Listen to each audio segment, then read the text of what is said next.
Okay, here we are, guys, into our second video for our tutorial series. And in this video, I want to talk about sketching in SolidWorks. Sketching is super important. This is how you're going to create all of your 2D sketches that you're then going to apply 3D features to create 3D shapes. Now, to start, we want to draw all of our sketches on one of these three planes that you see here. Whether the top plane, the front plane, or the right plane, it's really up to you depending on what kind of model you're trying to build, what kind of orientation feels best to you. You're the designer, so you get to make the decisions. For me, because I'm used to using programs like Alias and Rhino, I like to draw off the top plane, or at least for this tutorial, I'm going to draw off the top plane.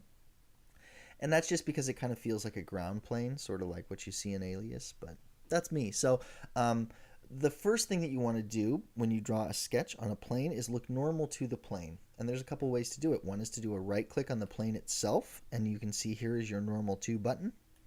The other way is to select the plane that you want to look normal to and use the hotkey Control 8, which will bring you directly to your normal to view.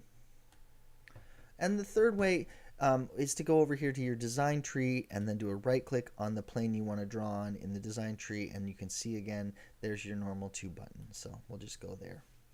Okay, so now my plane is selected. We're looking normal to. We're ready to create a sketch. The way to create a sketch is to go up to your design, or up to your command manager here. You go to the sketch tab within the command manager and you pick one of these line tools. Now, I think maybe to start I'll make a rectangle, so I'll just click on this rectangle tab and a bunch of stuff happens right away. Like I said, so SolidWorks will switch between the design tree and things like the property manager at will. So when you selected that rectangle tool, it switches to property manager and starts telling you all about the rectangle tool. It tells you that the rectangle tool actually has 5 different types of rectangles that you can draw, and we've decided to make a center rectangle, and it tells you other options, and it tells you some of the parameters about the rectangle that you're about to draw. We haven't drawn one yet, so there are no parameters, but as we start to draw one, we'll see these parameter fields fill in with all the information about our rectangle. Now, so we've started a sketch now, and you can tell that we've started a sketch. SolidWorks calls it inside of a sketch, and one way to tell that we are inside of a sketch is over here on the right side, these two little buttons right here. This button here is the exit sketch button, and then you have your red X to cancel if you want. But the exit sketch button, seeing this over in the corner, is a major indicator that you are inside of a sketch.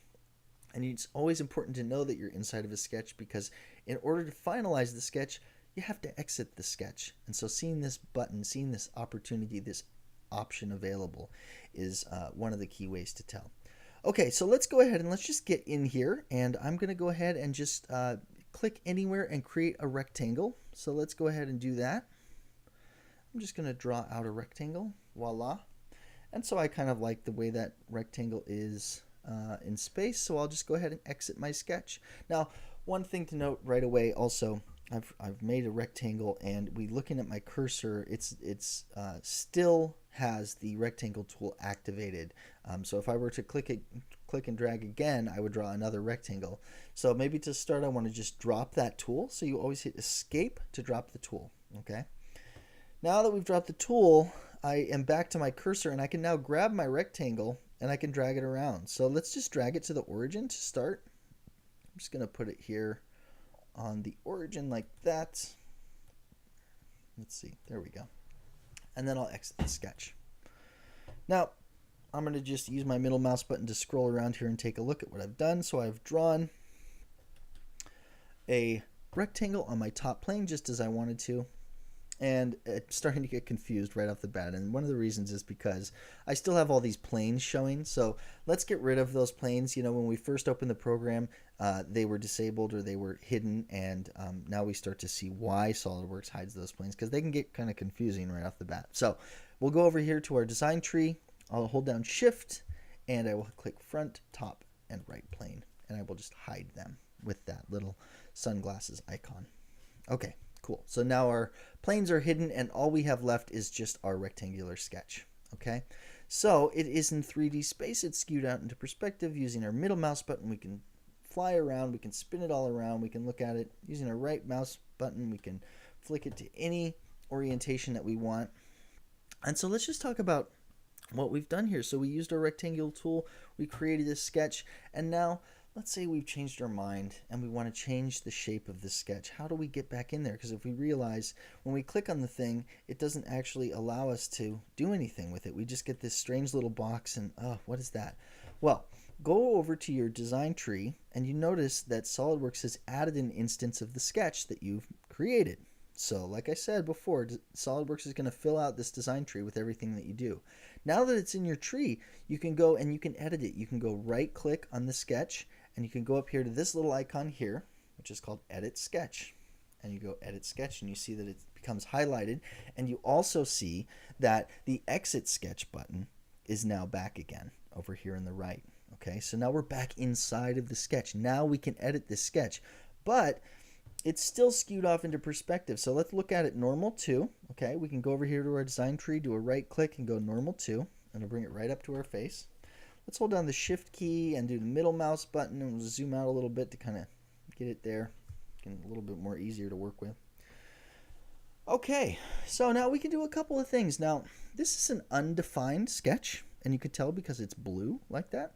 It does have a couple of sketch relations on it, or constraints, and these constraints, these little green tabs here, just tell us some information about these lines. This one here tells us that this line is horizontal. This one here tells us that this line is vertical. And these constraints hold these lines in place because it's a rectangle and it's made up of vertical and horizontal lines. SolidWorks assumes we want to keep those vertical and horizontal. But alternatively, we can just select these constraints and delete them as we want. So if I wanted to say skew out this line to something other than vertical, I'd have to delete that constraint. So I select it and I delete it. And now when I grab this edge, I can pull this line out into any angle that I want. Okay. So also notice that the constraints are holding the rest of the rectangle in place. They're keeping this bottom and top line horizontal, and this line is staying vertical as well because it has this constraint attached to it. Okay, so that's just something to note as you create sketches. Sketches in SolidWorks have these constraints, and they are editable and removable as needed. So I'm just going to do a couple of undos to get us back to where we started. Okay. Now I mentioned before that this was an undefined sketch. Let's do one more undo just to get our constraint back. Undefined means there are no dimensions to it. So we want to add dimensions. Everything that you do in SolidWorks, you should add dimensions. And as you add dimensions to your parts, you can help them to become fully defined. And so let's just do that. The way to add dimensions is up here under Smart Dimension. Just click on the Smart Dimension button under the Sketch tab of your Command Manager. Click on, say, this side wall, and we'll just add a definition of, well, this says 4.42. Let's just make it simple, 5. Okay. Now you see that the two side walls of this rectangle have turned black. So they are now defined as being 5 inches apart from each other. And so they have changed from blue to black. Okay. Alternatively, if we want to define how far away the height is of this rectangle, we can, with the Smart Dimension tool clicked, we can click here, and then we can click here, and we can define the side of the rectangle. Again, it's giving us some decimal. Let's just make it 3 and hit OK. And now we see we have fully defined the area of this rectangle. It is 3 inches high and it is 5 inches wide. SolidWorks is happy, and so it's transformed it from blue to black. So this is now a fully defined sketch. Sometimes when you're trying to apply features to your sketches, if they're not fully defined, sometimes the feature won't go. And as we get more and more complicated with our parts and assemblies in SolidWorks, you'll see how creating fully defined sketches is something that is very beneficial in the long term. One more constraint that I want to talk about is this one here that you see.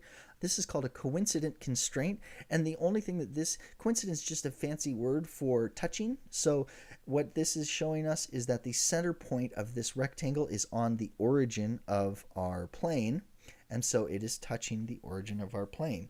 Then we have these crossbars for our rectangle, and each one of these crossbars is also touching the origin of the plane, and so there is a coincident constraint showing those parameters. So each thing that's touching the origin has a coincident constraint. They're all touching. So we know that this is absolutely centered.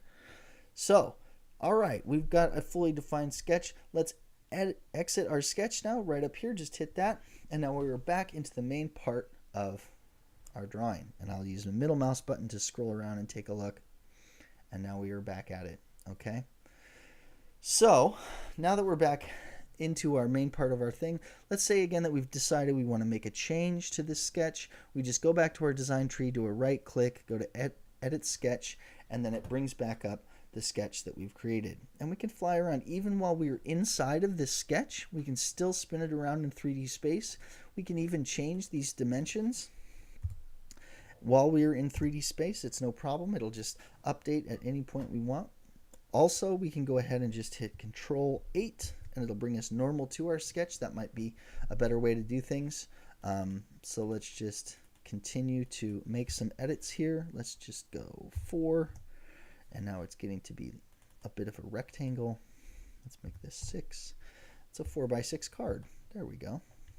Invitations, wedding invitations, who knows?